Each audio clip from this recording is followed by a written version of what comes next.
Hello, we're on the set of Gentleman Jack with Sally Wainwright. Hi, Sally. Hello. How are you? I'm very well, thank you. Thanks for having us. It's a laugh. A scale of 1 to 10, how giddy kippers are we? Yeah, oh, sorry, that was a question to me. I thought you were asking Sally. I was like, she won't know. Yeah, I've got a photo of me with people in period costumes, so I'm well happy. Tell us a little bit about Gentleman Jack. What is the story? It's an 8-hour drama that's taken from the diaries of Anne Lister, who owned Shibden Hall in Halifax. She inherited it in 1826, and she is most well known for writing her huge journals. There's 26 volumes. 4 million words. We think there's near 6 million now. They've just been digitised. Wow. And we'll know soon exactly how many words there are, but my Anne Lister advisor, Anne Choma, has been obviously doing a huge amount of work on the journals recently for me, for the drama, and she reckons there's near 6 million. Wow. A lot of these journals are in code, aren't they? Yeah, yeah. A bit like Joe Orton, designed to obscure the fact that they were gay. Yeah, I mean, Anne wrote predominantly in code when she was writing about her sex life. Yeah. She did write about other things in code as well, like financial matters, odd little bits and pieces in code, but predominantly it was about her relationships with other women, yeah.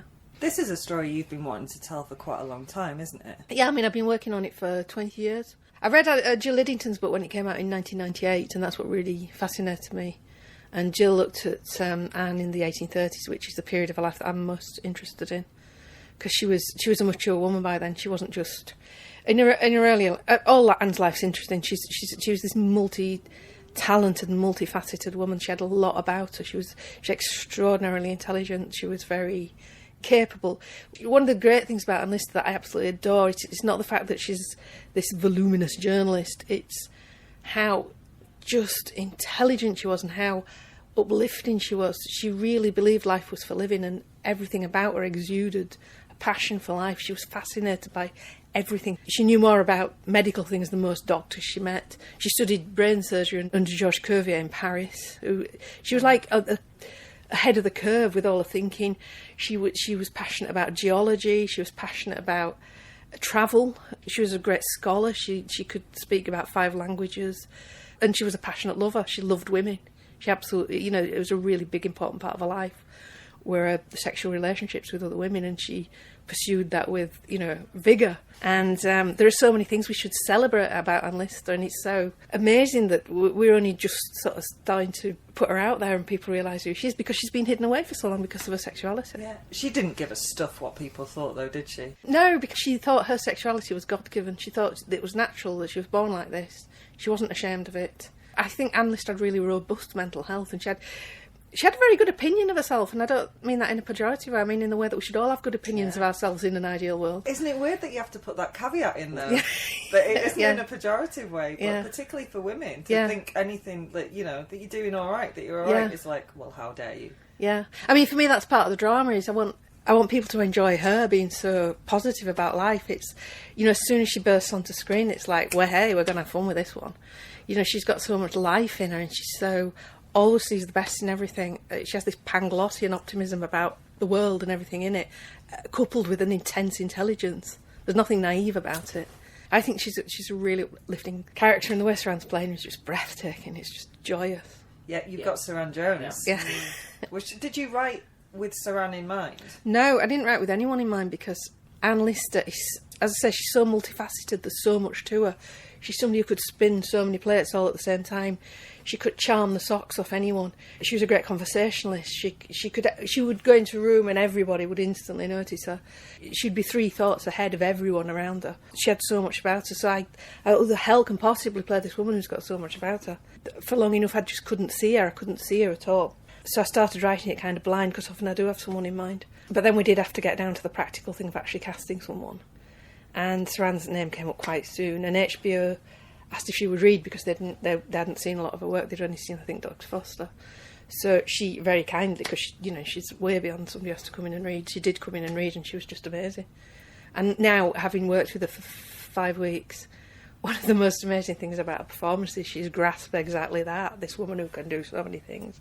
Every scene she's doing something different, and she just goes for it. It's an extraordinary performance. Well, she's learnt French, which is no small undertaking. She's learned all sorts. She's learned how to deal with horses. She's learnt French. No carrier bags. No, they don't like them. 2 vital skills in life. I mean, that's what's been so exciting about working with her. She just embraces it and runs with it, and I feel like she's thrown herself into Anne Lister as much as I have, which is just such a delight to be working with people who seem to love Anne as much as I do now, and not just Sir Anne, it's the whole crew. It's the most extraordinary crew, the costume, the design, our DOP, makeup, everybody who's working on the show. They just seem to have got the Anne's optimism for life seems to have become infectious, and it's informing our daily working pattern where, we're all exhausted physically in week 5, but mentally we're still all buzzing, and I've still got a massive smile on my face. Well, we've just been on set and we can verify that the costumes are amazing. Yeah. This is the first period piece you've done, is it? No, I did a film about the Bronte sisters. Well, you did, yes. But that was the first period piece. That's the first period piece I've ever written, never mind directed. Is it different? Yeah, it's different because it's more time consuming. Every scene has to be constructed because you can't see anything that isn't made up. Is it difficult to write from the point of view of dialogue? How do you approach that? How people spoke in 1820? And the difference for me isn't period. The difference for me between what I've written before, things like Happy Valley and Last Tango and Scott and Bailey, is that's all pretend, whereas the 2 period pieces I've written are based on real people. So with the Brontes, I particularly felt I had to be very accurate because people know a lot about the Brontes.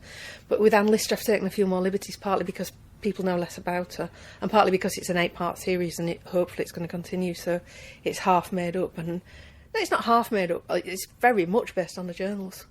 But then within that, I've taken liberties. I've borrowed things from earlier in her life and borrowed things from later in her life. So I've taken more liberties with it, and I've just tried to push it further using her personality, her massive, huge, joyous, life-enhancing personality. I think taking liberties is what she would have wanted.